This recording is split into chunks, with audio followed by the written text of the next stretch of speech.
Broadcasting live, this is the Handicappers Report, brought to you by the Clubhouse Racebook, 711 Central Avenue, Albany, and CapitalOTBBet.com, the premier online wagering site in New York State. CapitalOTBBet.com. Sign up today.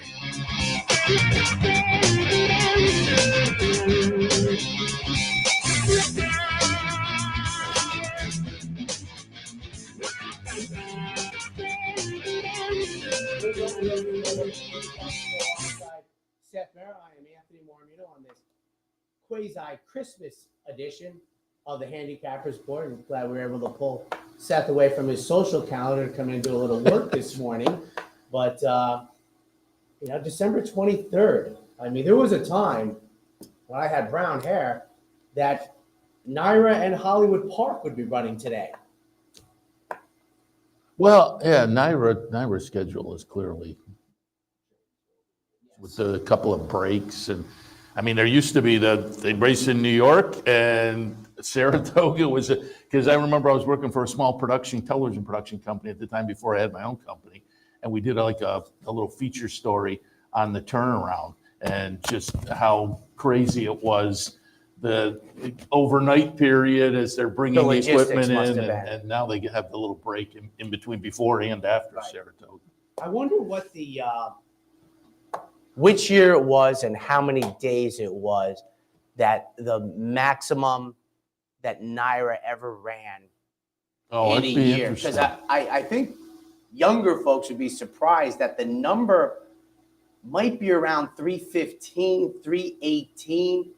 By and large, we had Palm Sunday, Easter, Christmas Day, and Tuesday. So it depended on, when Christmas really fell, because maybe it would be a dark. And it wasn't just New York. Most major venues were 5 days a week back then. Yeah, now, it's changed a lot. And obviously, if you saw Jay Pribben wrote something that I've been squawking about, really going back to 2011, is the number of horses fold in the Graded Stakes Committee. And I've never been a fan of the Graded Stakes Committee. I said this going back to 1998. Honestly, I have no doubt in my mind, Seth, if you, I could come out with a better job than them. And I'm not being funny. He's laughing. But I think there's a very strong political agenda. I've never paid attention to stakes. I think the whole reason of its being is some black type on their page for their sales. Yeah. And you start to think that, they've made some awful choices of late. Now, I'm a big believer. I'm a big believer of a rapid downgrading. It's like people made fun of, that they downgraded the Cigar Mile. And even though we got Dallas Stewart home, that was a grade 2.5. I don't think I said this. I was very busy this week. I had to fly to California twice to see my beloved Rams win. I learned the lesson. Don't try and fly too close to Christmas. And I learned that lesson on Thursday. Thank you, aviation industry. My fault.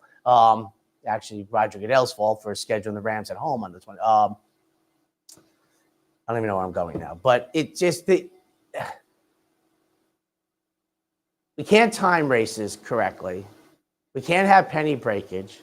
There's going to be no truth. I'm never going to be satisfied with their description to what happened last week in Naira. I don't think anybody that's been around a long time ever expects it to be a quality adults in the room definition. And it all seems to be okay. Like we just keep walking around going. And I was thinking about this, Seth, driving in. They could literally pay me $300 or a box seat for one day on a Thursday.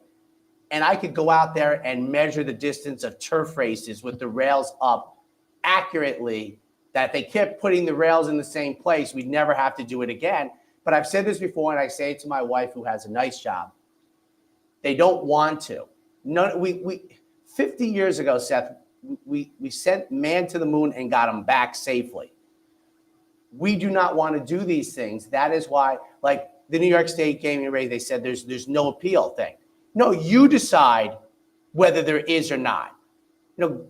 a greater horse being didn't come down and say there'll be no appeal. When I had a radio talk show, Seth, my sign-off line was always this: you're always allowed to think. You don't have to say those are the rules. Well, in my grandmother's lifetime, she couldn't vote. They changed that. You're always allowed to think. And how this goes by, and this is probably a time, and I believe this, that the racing industry is glad there's no media. We're not going to find out who won the hopeful. We're not going to find out that this could be adjudicated. Why don't they get fired? And Naira, they always say, well, Naira only has one of them. Well, just fire them. Well, my thing there is, you're clearly incompetent. But I don't know that, and I don't know if you know or other people know that, because there's no comparison. I think Naira gets scrutinized more than other tracks, and I'm not defending or criticizing him. I think there's only anecdotal evidence because Naira gets so much more eyeballs on it, and so when there's something like that, you go on Twitter. But if you look at Twitter during the year, there will be a similar situation in another track, and somebody will post it and post a little video, and you look and go, yeah, that was a bad call. And there'll be 5 responses to it. The other day, there was 100 responses. So I think the only way to do it, and all of them are valid.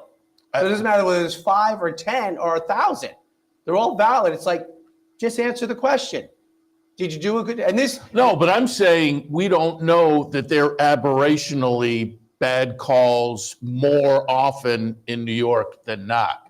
I mean, are you saying fire people on the one call? I mean, well, I think that's pretty much.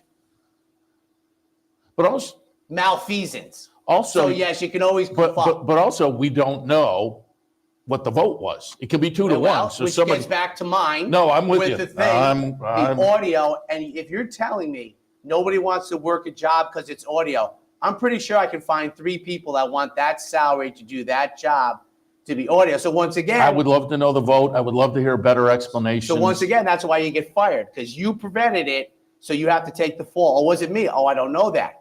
And you have the chance. Like, for example, why don't they just come out and say, wasn't me? Richard Pryor line, wasn't me. Yeah, no, but like I say, I would love to see. I would love to see a comparison. And why hasn't David O'Rourke said what the vote was?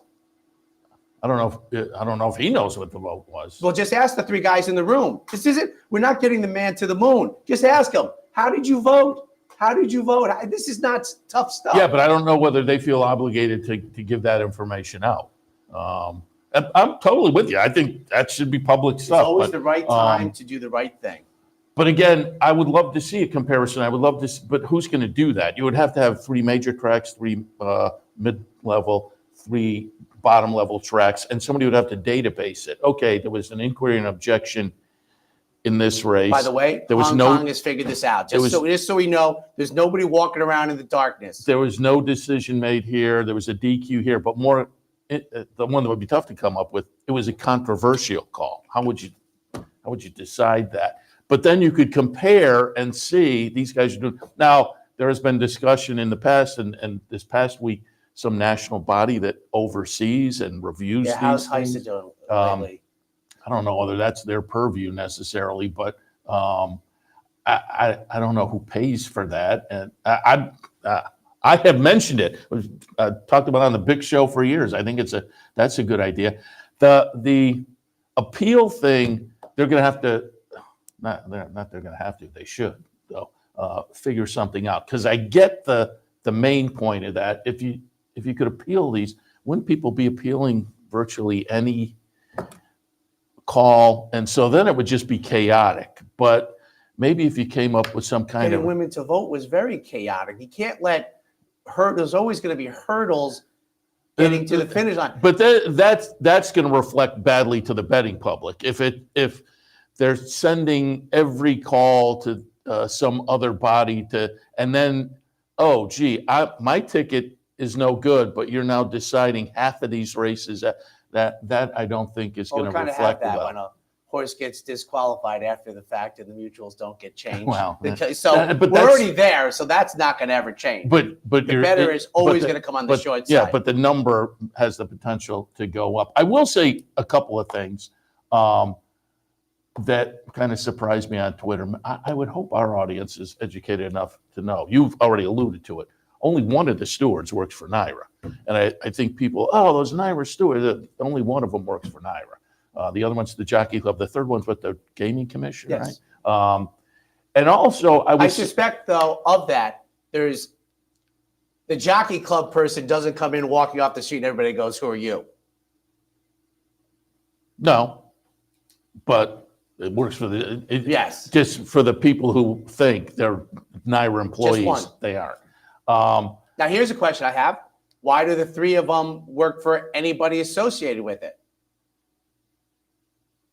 Like, why would the NYRA one work if a horse owned by the president of NYRA runs in a race? Why would he be on the decision-making committee? You're out. But why would it be like three people like you, me, and Jeff Carl who don't work for any of those bodies? But then who pays us? They could have to pay like, I'll give you an example. If you and I run a steakhouse, right? No, a wholesale steakhouse. We have to pay the fee for the United States government employee to come and grade our meat. But he doesn't work for us. He works for the government. But we're required to pay the fee for them to work. So NYRA, the Jockey Club, you have to pay a fee. You don't get to this is not hard stuff. We got the man. You have to pay the fee, their salary, just like you did, but you don't get to choose them, and you're not the boss. This is easy stuff. You just don't want to do it. But the other thing I was going to say that I was surprised. You didn't like my steakhouse thing? Did you know that? No, well, obviously the FDA guys work for the government. No, but they get paid. The steakhouse has to pay the money to them. But the other thing was I was surprised on Twitter that people didn't realize. People were surprised that a horse that wasn't blinking got moved. And it's unusual when it happens, but it's not unprecedented. If you watch horse racing enough, if the stewards look and the horse that's blinking is horse A, but as they review the race, they realize, oh, horse B is the one that caused the trouble. Their job is to change horse B. Now, the other day, that was not a good call. But it doesn't. Who's paying attention? But people don't have to. It happens enough. Like I say, it's unusual, but it's not unprecedented, and that's what they're supposed to do. If they look and another horse that's not blinking causes a foul, they have to make the decision there. So people were kind of like, well, that horse wasn't blinking. How did he come down? And again, that was not a good call the other day. I said it at the time. Fireable offense, in my opinion. I don't think I'm alone. I mean, you just clearly can't do the job. I mean, and I've said this for a long time, Seth. We would know it would be a fireable offense by listening to their dialogue. Like, you're not even paying attention. I've said this before, and I know you've had Jerry Bailey on, and you have a different agenda. I only want to ask Jerry Bailey because he was involved in the Ali Muse thing. Like, what did you say to the three stewards besides, it's not the right horse? And they go, well, what do you mean it's not the right horse? It's not Santos. He was wide and the thing stretched. You won easily. You should look at a different horse. So my question the other day, once again, is who asked which type of questions, and you're paying. You know, it's just amazing. But well, again, I'm with you on the transparency. I mean, I think that, and you said Hong Kong and Asia in general, that you're in the booth with the stewards. You can watch. You're up too, right? They bring him in the room. They show the television. The lad sits down, and I'm like, so my point always is, remember this: they don't want to do it. It's being done. They don't want to do it. It's not getting the man to the moon. We can't have penny breakage. We can't have accurate timing, and we can't have accurate distances for only one reason. They don't want to do it because I told you, I did very well in geometry. I can take the little string out, and I can tell you exactly how far. Because remember, there was thoughts this year that the 1 3/8 races at Saratoga with the rails up were 1.5 mile races, and everybody just walks around going, "Okay, all right." I'm always confused what really matters. Like, well, you don't have to be confused. You know that doesn't, obviously, to somebody. No, I feel like I don't think anybody besides me really cares. That's what I'm saying. I mean, David Grenny doesn't write about it. Doesn't, like, why would you write about anything else than gambling, the penny breakage, accurate timing of races and accurate distance. What else is there in the sport? I would love to hear every other jurisdiction outside of Kentucky what the reason is. Once Kentucky did the penny breakage, They don't have to. what is compelling other jurisdictions not to? Can't imagine. But I know they're not looking out for the better. Well, but again, I think Pat Cummings has kind of looked at Kentucky and shown that does it, as you would expect, increase the churn. So by looking out for the better, if we're looking out for the better, you're going to, because it's going to be better for you as well. Because it's one of the things you first said when it came up to. You want to find out where the money's going with the penny breakage. I don't. I just want to go into the bettors. I don't care where the money goes in the breakage. You can't have it. It's the bettors' money. You find another revenue stream for wherever that money's going. I don't care where it's going. Even if it's going to the Disabled Jockeys Fund, I'm like, no, this is the bettors' money.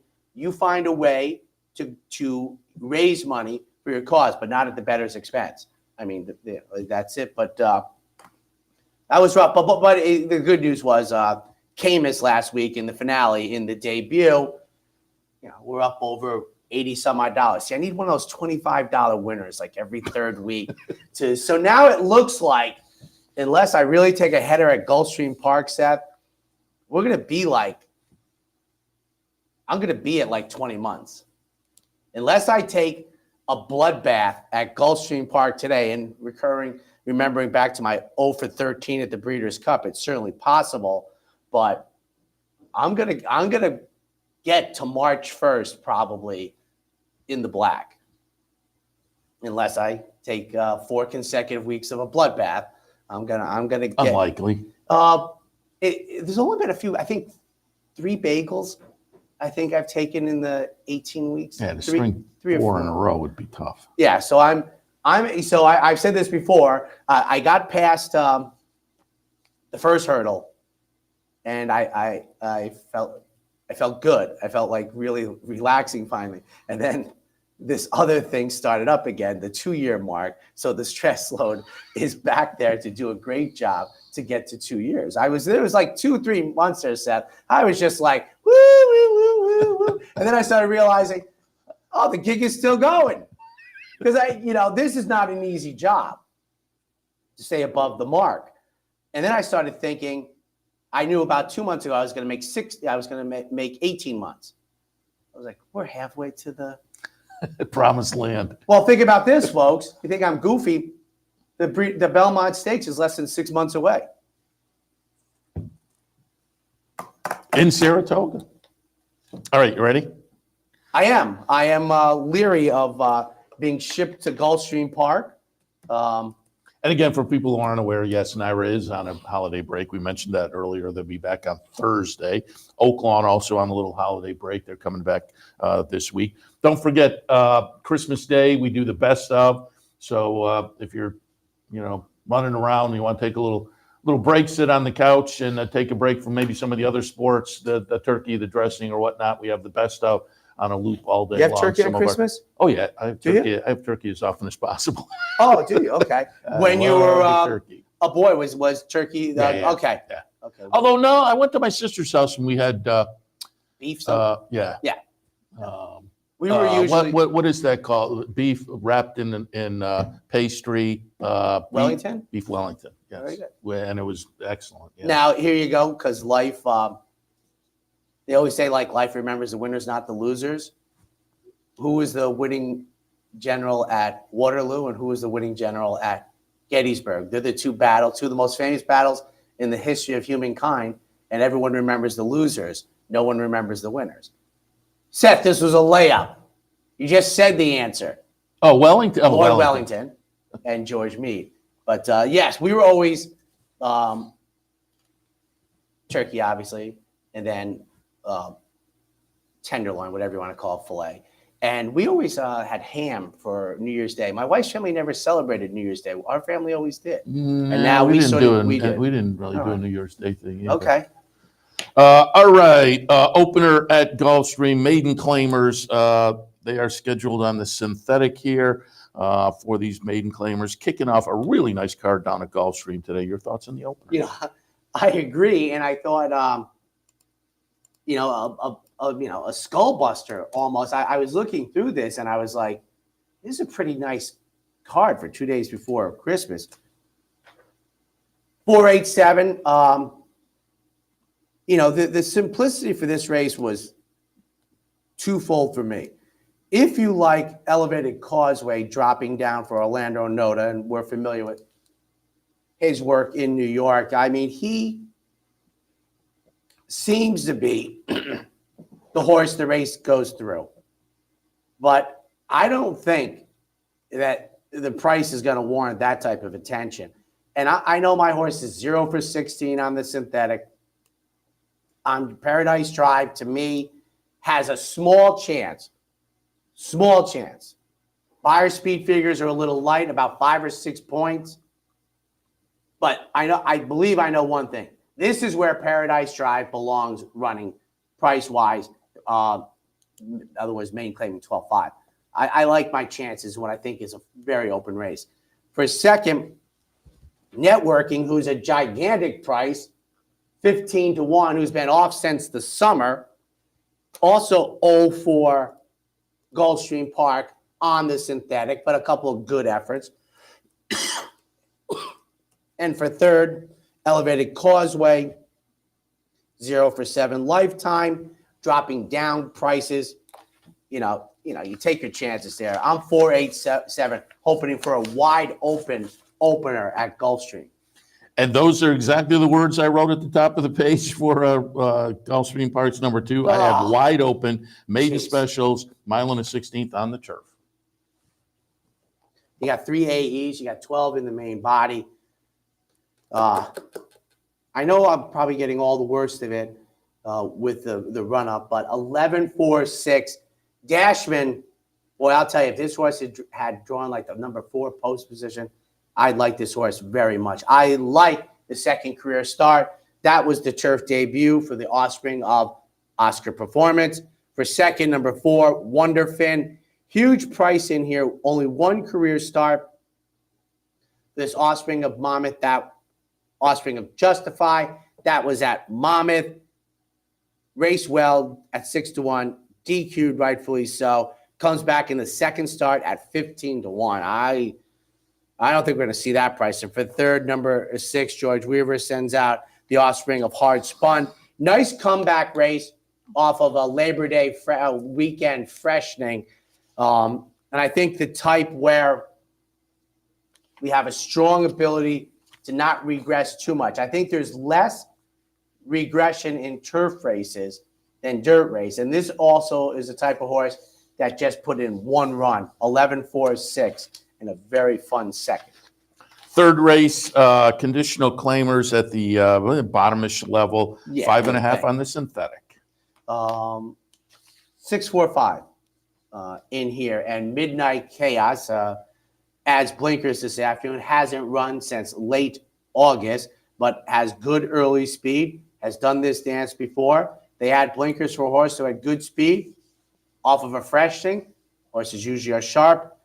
Midnight Chaos, my top pick. For second, number 4, Tis a Tale. First off, the 8,000 claim, 9-5 with Irad. I tell you one thing, I love Brian Edo's Irad tax line. At number 5, Drama's Prayer, in between my top 2 picks, but 6-4-5. Fourth race this afternoon, maiden optional claimers. Again, they're on the synthetic at 5 furlongs. Now, Seth, this condition was almost of the racetracks that I don't want to say follow, but I at least view. This was only a Woodbine condition. Because when you see it come up in the PPs, it'll say MOC. And I can't remember any, and I'm talking, Golden Gate, a lot of tracks that are, down the list for a lot of people. But Gulfstream is the second North America track that I've come across that runs this condition. And I think this is a heck of a horse race. And I am 6-1-8 and Cool Tricks is going to get bet here. I guess I'll be paying the Jose Ortiz tax. 19-1 on debut is gone. the offspring of Practical Joke, who I'm starting to think, Seth, is starting to indicate that Into Mischief may not only be an outstanding stallion, but some people in that business don't want to give it up for stallions until their sons become stallions. And I think Practical Joke is knocking on the door for Into Mischief. Cool Tricks.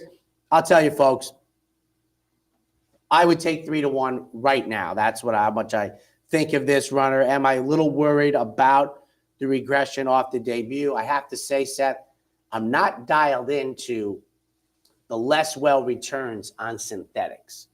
There just aren't enough racing jurisdictions that I pay attention to, this is really the only one.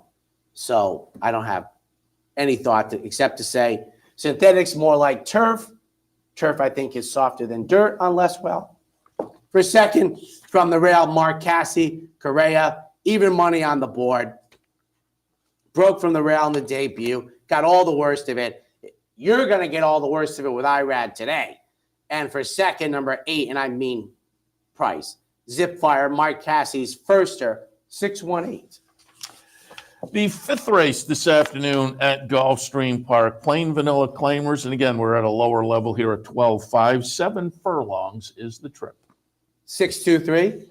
Self-taught gets my top pick, 2 races back. Scored going 7/8. Raced against Tougher going a mile. Comes back at a very reasonable price at 7/8. I'm on the outside. Joe Gabaggio. Gary Jackson sends out this consistent runner, comes out of a big effort, tries to win for the 10th time at Gulfstream. And then Morgan Point. I like the most recent effort, got beat in a photo, 6-2-3. Let's do one more on this 11 race card before we take a break. Or race 6 kicks off the Rainbow 6. And if you tune in later, It's awesome. If you tune in later, I have Brian Nadeau on. Taped him yesterday. Also, Kevin Kilroy from Fairgrounds and Kenny McPeak, who has 5 runners scheduled in the 4 stakes down to Fairgrounds. So we talked plenty of Fairgrounds, but I brought Brian Nadeau on because it's a nice stakes card at Gulfstream and a mandatory. But as we talked yesterday, we said we were about halfway through the card when we taped the interview, and we said it may play out because there are already a couple of upsets, and somebody walked away. Somebody scooped the pool yesterday over $300,000, but it's still a mandatory in the pick 6, and they're guaranteeing $100,000 in the pool. In the 6th race, kicking off that Rainbow today, conditional claimers, a mile on the grass. I'm guessing that's not the hope of the racetrack. Oh, that clearly wasn't the hope. Okay. And Brian, is that like the second time that's happened? Oh no, that's happened Does it? Strangely a number of times. But as Brian said, he was expecting his number in his mind was $3 million maybe in the pool because no New York, no Oaklawn today. So there was going to be a lot of focus with a mandatory of, a big pool coming in. So I'm sure they were a little bit disappointed. There was one happy person yesterday after the Rainbow. 985 in this mile contest. Aruba, for those thinking warm thoughts. We get a tough outside post position. Been there many times before. Jorge Abreu's in the right spot. Jose Ortiz, I think we'll get a chance to drop over and save ground. For second, Mike Maker sends out the 8 at 6-5. 3 races since October 22. Get this line. April, June, and December. Now, I would not expect an honest answer from a trainer because they have no vested interest in telling me the truth. I'd like to know what's up with that. I mean, that's odd because obviously nothing's gone dramatically wrong that we got to go someplace, but he seems to come out of a race truly exhausted. And I'd like, because that's not his MO for his career. So if I had to guess, and that's what I'm doing here, is he's got ailments. He just can't do it. And now you see him in for 25. Well, I mean, if I'm reading between the lines. Yes. He lays off from April to June. Literally, you're right. Lays off from April to June, which isn't a huge layoff. No. But came back with Lasix. So I'm wondering if he maybe bled in that April race, comes back with the Lasix. Then that was a legitimate layoff from June to December. Comes back with the Lasix again. So there was maybe a reason for the that first layoff. The second layoff is a little more questionable, but now strings a couple together. And this is a sharp outfit, but at a short price, those not the questions I want. At any place that Junior sends out the 5 Jebby, first off the $20,000 claim, 985.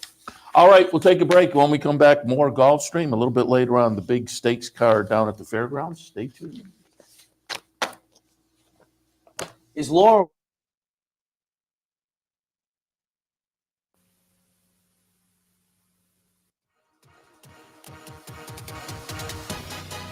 Gulfstream Park's championship meet brings world-class thoroughbred racing to South Florida each winter, and it's a prime reason to offer the best turf racing possible. Having the best surfaces is the key to offering a superior racing product. We are committed to attracting the world's best horses, trainers, and jockeys to run over our exceptional course. Gulfstream Park's new turf course will be unveiled this December.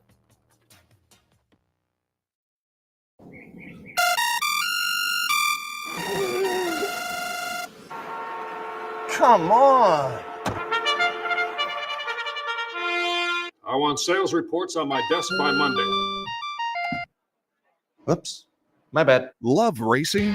RTN brings you every live simulcast on your home television, plus live video streaming and race replays on your PC and mobile devices. To order, visit rtn.tv. RTN, a breed apart. Capital OTB is now streaming live on Roku.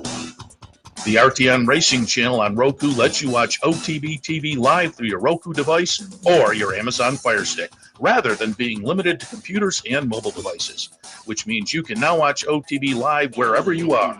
Simply open Roku, scroll to find the RTN channel, then click on OTB TV.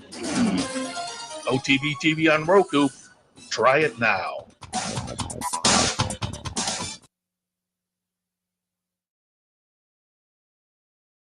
Holiday weekend. Seth, Merrow, and Anthony Mormino will kick back in on a nice day down at Gulfstream. Race number 7, bottom level claimers going the 1-turn mile. 287 Boldest gets my top pick. Second off of a Del Mar claim, scored a victory going. Is 7/8 for second. Going towards the outside, English Bob, who's 7-5 on the morning line. Now, once again, Seth taught me how valuable these buyers' speed figures. It's like, I think that my top 2 choices are very comparable. Well, I'm taking 7-2 over 7-5 every day. And then number 7, Bergie, is my second pick. First off the claim. The claim was the first day of autumn, and we're on what? The second or third day of winter. 287. Remember, folks, daylight's getting greater. Yeah, that is the one bonus, but the temperature is, it was chilly. It was chilly today. This morning. 8th race kicks off an all-stakes pick 4. And again, a little bit later on, we'll go over these stakes also with Brian Addo on Racing Across America. It's a nice day down at Gulfstream, highlighted by these 3-year-olds, boys and girls, on the turf, kind of wrapping up that subdivision I like for the year. But the girls' version, the Tropical Park Oaks, mile and a 16th on the grass, $125,000 up for grabs in race number 8. Andy Sterling tweeted out that the next year 4-year-old male turf division will be more exciting than the 4-year-old dirt division again. Yeah, no, I think that's right. Now, here's something to make you feel old. Not only the original track that used to host this race is closed, but the track that picked up this race for my entire early adulthood is closed. I'm on my 3rd track for the Tropical Park Oaks. 12, 10, 9. Startup mentality. Might not be the equivalent of surge capacity for Chad Brown, but the Kingman won on debut. Love the pebbles. I'm on the outside. That's the tax I have to pay for Jose Ortiz. Startup mentality. This horse has. I'm very intrigued because he has something to overcome. Second start since July. Breathe Away, number 10, my second pick for Christophe. Had the nice comeback race. I don't think too taxing off of June. And then for third, Implicated, Chad Brown's other runner. This was the recent winner of the Pebbles, but I like startup mentality. 12, 10, 9. Race number 9 is the Sugar Swirl Grade 3 event for the Fillies and Mares, going 3/4 of a mile. 845. Spirit Wind. I will say that this race was is very contentious, which I love. And at the end, Spirit Wind, the part I couldn't get back, Seth, is something that I'm just, there's only so many hours a day. Spirit Wind, first start since May, first start for Carlos David, first time with trainer. He's almost 25%. This is a good runner coming out of the winning colors. I'll take Spirit Wind. For second, Intrepid Daydream, new barn, comes out of the Mid-Atlantic, comes in with a 4-race winning streak. Olivia Darling, the 5, is my third pick, comes out of an off-the-board, well-beaten finish in the Princess Rooney. Previous to that, very competitive in upper allowance races, 8-4-5, and a strong, competitive. I'll ask you, though, on that very nice stat. For me, in these situations, that stat isn't as potent because I think mostly those stats apply to claiming trainers. These situations, I don't think hold up quite as well. You don't think so? It doesn't seem to me, but because I think that's mainly how these guys are. What's he have? He has a sample of 93. He's not getting 93 that are transferring. Moving over to him, transferring. I'd be interested to say, they would never, what day did he move over? Yeah. Because I'm thinking he's had him for a while. Yeah. And this is a sharp guy. But Ralph Nix is a sharp guy, too.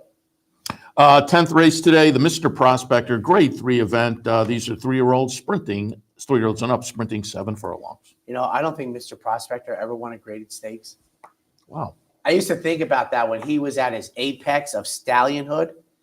7-9-1, Gilmore gets my top pick coming out of the Pennsylvania Derby in September. Loved the cutback, ran well in the Woody Stevens. For second, number 9, Jeremy O'Dwyer sends out this runner. Only the second start since July. That was the Phoenix. I thought a good effort, but I'm guessing being on that pace and stuff, something went wrong because first time being seen since the Phoenix, which I thought was a good effort. And for third from the rail, great navigator coming out of the Vosburg. Was that downgraded again? To grade 3, right? I think so. 7-9-1. The 11th at Gulfstream Tropical Park Derby, $125,000 up for grabs. And as I say, kind of puts the exclamation point on the year of that subdivision. I like 3-year-olds on the turf. I took a flyer here, 7-8-5 for our Latham fans. Super Blessing, the offspring of Temple City. If you could guess, the Campbell Soup people, Live Oak Stud, owner, breeder, second start since running up at Woodbine, Labor Day weekend. Smoky Mandate right next door for Mike Maker. Before staying in the off-the-turf Commonwealth, didn't that used to be a springtime 3-year-old turf race? I think that used to be in their series of races they had that would get horses up at Saratoga coming in for. And for third, number 5, Anglefile, goes out for Brian Lynch, making the first start since early October. The Jockey Club race, Derby Invitational was taken off the turf, 7-8-5. All right, big card at the fairgrounds on this Saturday as well. We'll touch that after the break. Stay tuned.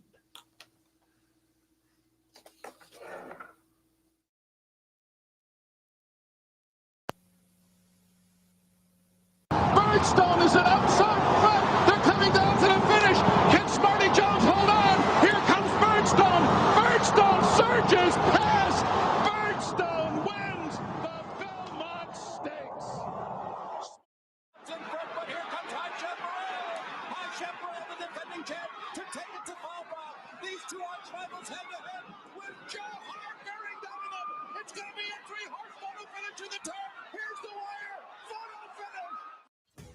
Sometimes it pays to go with the flow, to check your worries at the door, to reconnect with your crew, to follow the thrills and the flavor, to roll with it and see where it takes you, to enjoy every minute to its fullest, and to dance like there's no tomorrow. You can do that here at Rivers Casino and Resort Schenectady, where the good times flow. What if there was a way to become a better horse player, to have a better knowledge of the game, to be more successful? What if there were a way to take what you've learned, what you know, and make better decisions, better choices? In horse racing, knowledge is a powerful tool. Race results and replays, past performances and live streaming, wagering from all your digital devices. Capital OTB. Become a better horse player. And welcome back. Turning our attention to the fairgrounds in the opener. Louisiana bred, 2-year-old maidens going 6. 3, 6, 7, and 1 for me. I'll put Audie on top. Firster from Steve Asmussen by Audible. Audible okay with first-time starters. Doesn't jump off the page. More of them run second and third, but show talent. But the dam produced a sibling called Zenden. Not Zandon, but Zenden, who was also talented. Zenden won the first 2 of his career, including a Gulfstream Park State. Went on to win the 2021 Golden Shaheen. There was another sibling that was second in the first couple of starts, one in the 5th start. So I thought there was some win early, top and bottom. Steve Asmussen can have them ready, working well. We'll put Audie on top. Wish Carefully, going out for Michelle Lovell off a much improved effort last time. Beaten as the favorite, but ran a good second.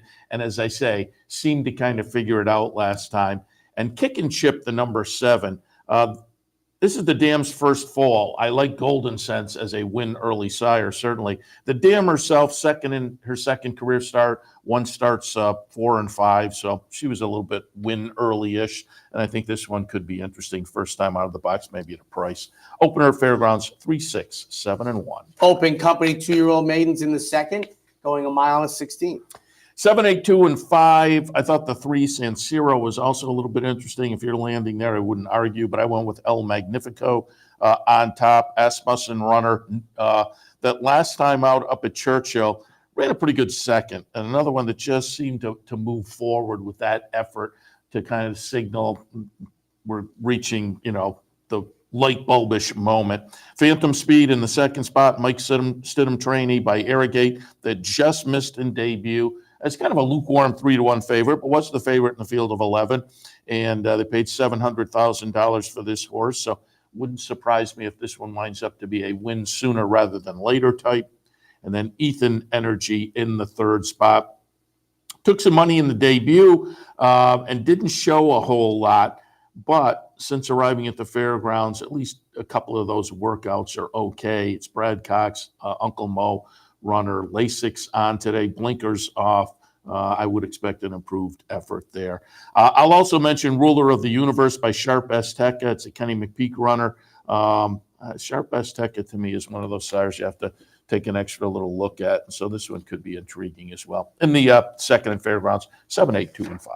On to the third, 3 rolls and up, kicking off the stake action. Miles 16. I can't stop laughing. Blushing Katie. Do you remember her? I do. She ran some of the fastest buyer speed figures of a 3-year-old filly early in the season. I don't remember her running on the turf. I have a 3, 4, 7, and 5.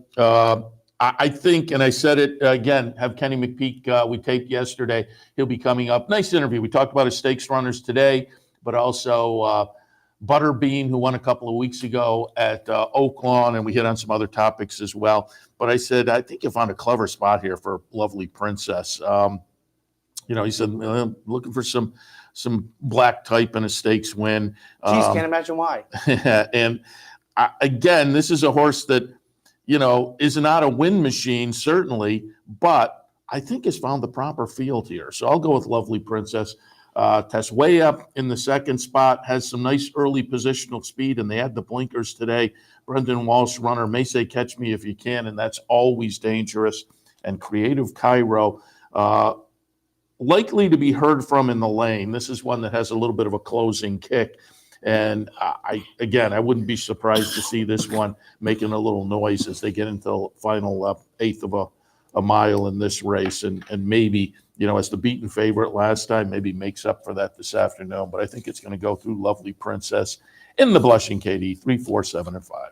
On to the fourth, 2-year-olds in the Sugar Bowl, going 6. 4, 5, 6, and 2, Legalized, the Cherie DeVoe runner, off the maiden breaker. If this horse can string a couple together. Now, that said, a Goo is actually the morning line favorite, but these two are right next to each other, those morning line odds, and I think it'll wind up that way as well. And a Goo comes out of a near miss in a stakes race. Broke the maiden two back, then followed up with the stakes race, and so already has stakes experience as compared to Legalize. I just thought the maiden breaker from Legalize was very promising. So I'll go 4 over the 3. American Rascal in the 3rd spot. Asmussen Runner that won a stake at Zia Park last time.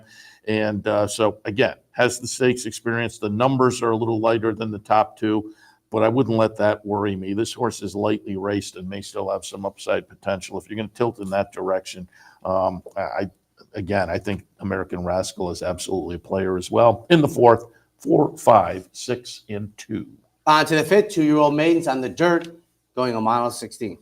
4, 2, 5, and 6. And again, it's another race where one didn't make my mix that I wouldn't argue against. Funny Flame, the number 9, if you're out there. Flame Away, again, I've mentioned this for maybe the past month and a half or so. Flame Away has started to make a little noise for me as a sire you have to watch. This one hasn't lived up to it yet, but again, I wouldn't argue away from the 9, but I went 4, 2, 5, and 6. Dymatic on top. Second-time starter from Steve Asmussen. We all know that he has good stats there. And the dam produced some win-early siblings. One called Backflash that was 7th in debut, won the 2nd start. Another one named Margot Mania that was 3rd in debut, then a couple of wins, then 6th, then another win. So 1 in 3 of the first 5 starts. Gun Runner on top, Winchell Thoroughbreds, ran 6th in debut. I will look for this one to improve markedly today, and that 8-1 morning line looks attractive. Just a Freak in the 2nd spot, ran 2nd, a well-beaten 2nd in the latest start when stretching to 2 turns up at Churchill, but ran 2nd to Nash, who we're going to talk about a little bit later. Maybe flatters Nash there, but I think a lot of people are excited to see what Nash can do in the state coming up later on. And Just a Freak coming out of that race has to be paid attention to. And Bicate, the offspring of City of Light, the dam produced a sibling called Advanced Notice that won its career debut. Trainer Phil Bauer does very well first time out of the box. So I wouldn't ignore that one either. In the 5th at Fairgrounds, 4, 2, 5, and 6. And your interview with Brian is taped, correct? Correct. Well, if I was playing Karnak, rumor has it, I was with a friend of his and mine at the football game. He's very interested in that horse. Oh. Very. On to the 6th, ending the first half. 2-year-old maidens, mile and 1/8 on the turf. 9, 1, 5, and 7. I'm going to put Cybernado on top. Mark Cassie trainee that just missed in debut right here at the fairgrounds, sprinting on the turf. The question mark is going to be the stretch out, but I think this one is very intriguing at a 5-1 morning line price in the 2nd start. Again, off of that promising debut. Double Neat, 8-1 on the morning line. Showed a little something late in the debut by Oscar Performance. I think there's a little breeding. And with the race under the belt, I would think improvement is not out of the question. And then Ocean Victory. Again, it's Brendan Walsh, this one for Godolphin. Of kind of a similar situation to Double Neat. Just showed a little bit of something in that debut effort and enough to think may benefit from that and move forward this afternoon. I think it's a tough race, certainly, but I have it 9, 1, 5, and 7. Take a quick break. When we come back, second half of today's outstanding action at the fairgrounds.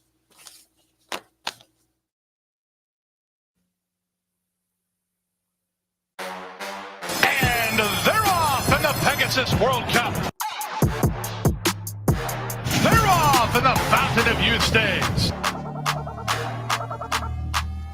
And they're off in the Curlin Florida Derby. Forte wins. White Aborio almost home. And Nyquist is still unbeaten. Orb and John Velasquez have won the Florida Derby. Barbaro wins. And there you have it. Northern Dancer will be the winner of the Florida Derby.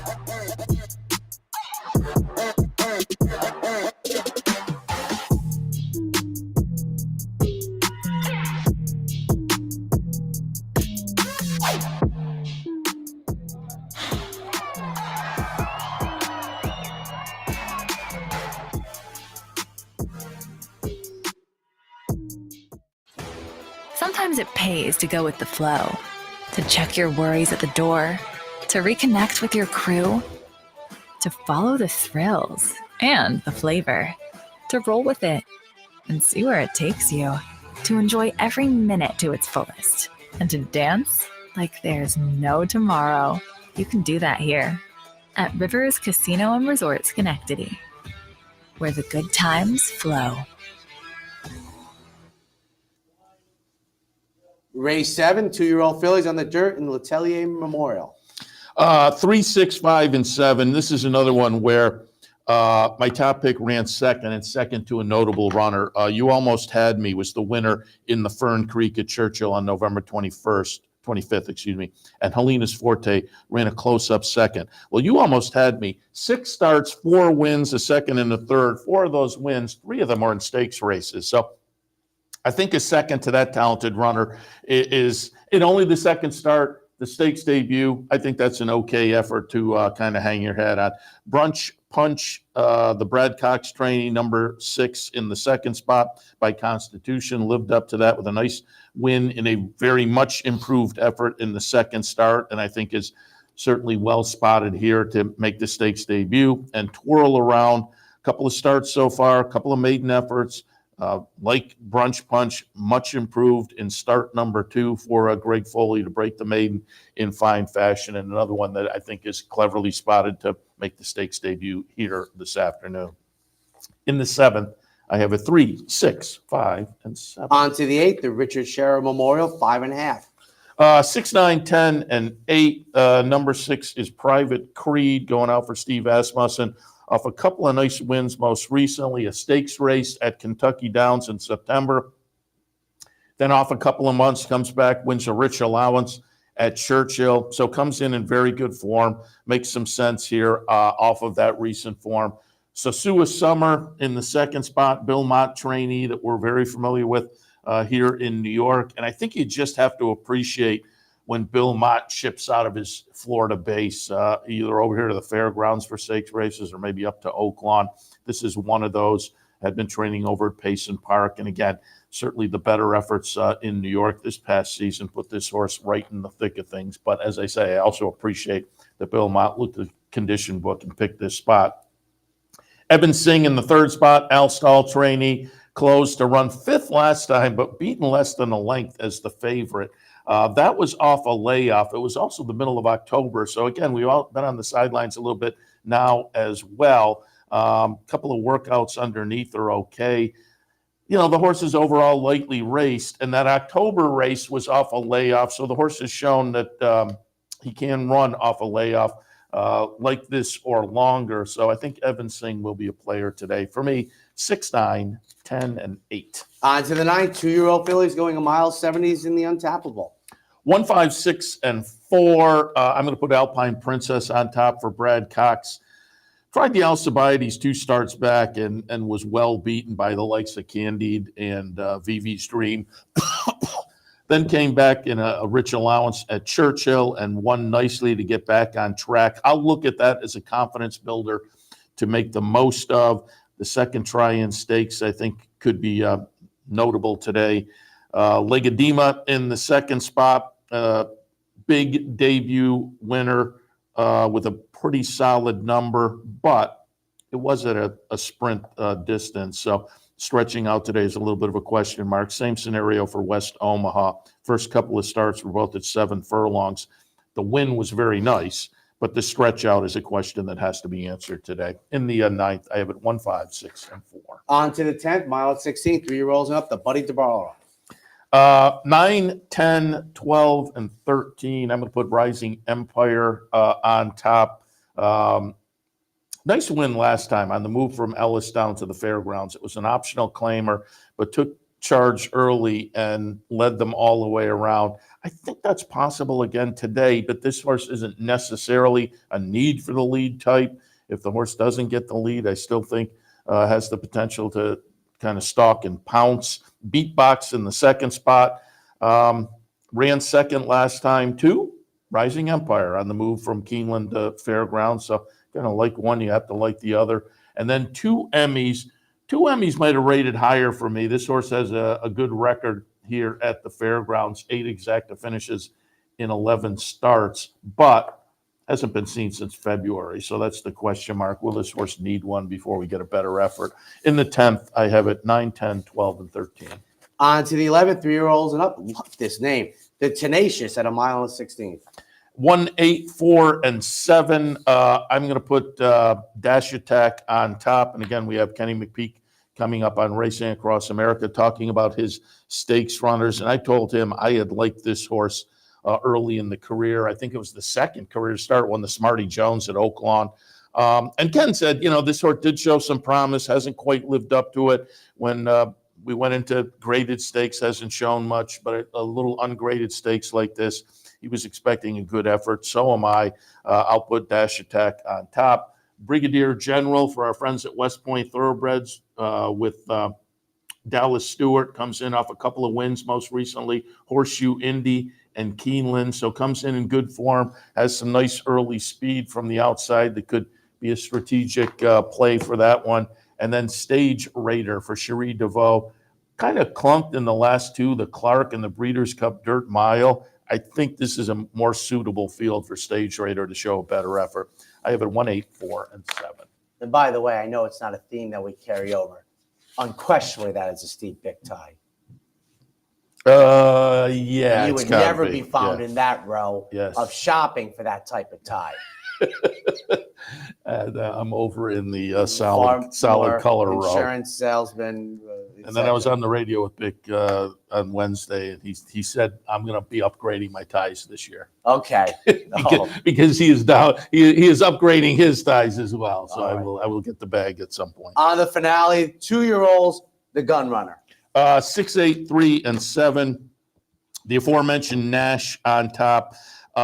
Just that maiden breaker last time was just so impressive. I couldn't get past this one. But Risk It for Steve Asmussen, I think, is very interesting. Second in the Iroquois, and then disappointed a little bit in the Kentucky Jockey Club, but has that stakes experience. Actually, I wound up with Risk It in the third spot. Those two bookend Track Phantom, the other Asmussen runner, and this one broke the maiden also pretty impressively at Churchill on a series of improving numbers that I think bode well for this afternoon. So for me, in the Gun Runner, 6, 8, 3, and 7. An excellent card, and it's funny. Like it's the eve of Christmas Eve. There's a hot 2-year-old going 2 turns at the fairgrounds. I mean, it's like the old days, and you sometimes we run like December 18th.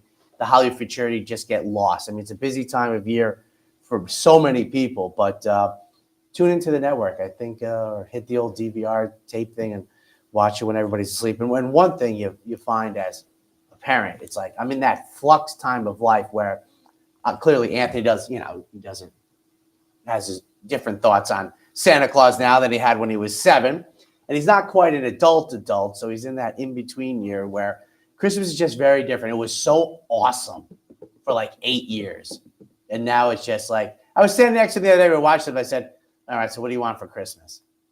And he was just like, nah, I don't know. And we have a collection of the lists. I mean, every year it's about like 35, and it just changes. Like everything in life, it changes, except some of the things I'd like to see. I was telling someone the story of my childhood days Yes. where my grandparents lived like 2 blocks away. So they'd come up, and we did Christmas on Christmas Eve.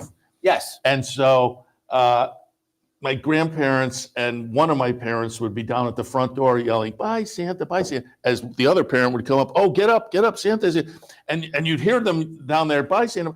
And so you're like, oh, no, you have to put on your slippers first. And so you, and then, no, you got to put on your robe. And then as you get to the bottom of the stairs, it's like, oh, you just missed them. You just, and the person I'm talking to said, well, that's kind of torture. And I said, I guess it was, but then you turn the corner into the living room, and there was like a million presents, and you forgot. That's very clever. I've never heard that. You forgot all about Santa. That's very good. Well, one of the things in modern technology on Christmas Eve, we had, have the old Santa tracker, and that just pushed Anthony right up. Oh, we got to get home.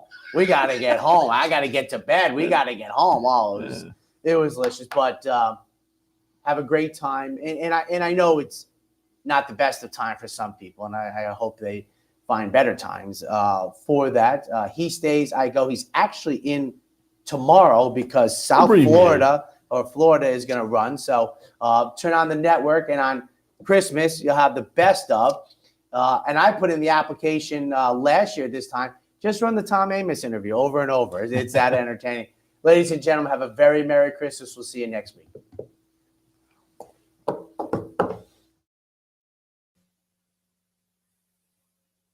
You're watching OTB TV, a service of Capital Off Track Betting.